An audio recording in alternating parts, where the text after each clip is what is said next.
but they found loads of bottles of wine and became so drunk that they were unable to do anything, and more of the Houses of Parliament burnt than would have been necessary. What for us this time, Edward?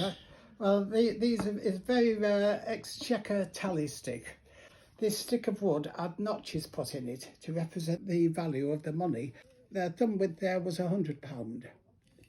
Then these have got £20, £6, 1 shillings and 8 pence.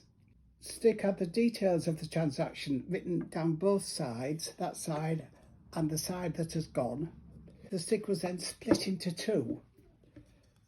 This larger piece was kept by the Exchequer and is known as a stock, hence stock exchange, stocks and shares.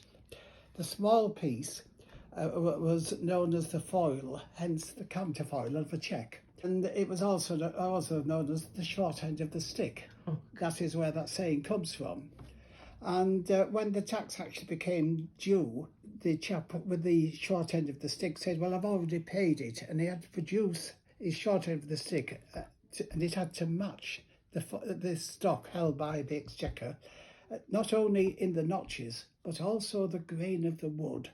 Does it tally? Does it check? The word for a checkbook comes from this.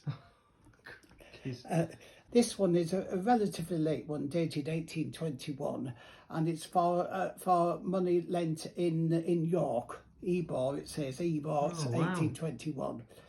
The tale doesn't finish there. Because in 1834, Parliament said that all the used tally sticks kept in the basements of the Palace of Westminster could be destroyed.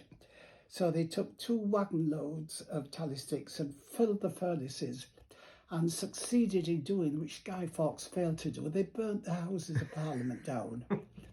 I have a broadside which states that the soldiers, the army, were brought in to attend the fire, but they found loads of bottles of wine and became so drunk that they were unable to do anything, and more of the Houses of Parliament burnt than would have been necessary.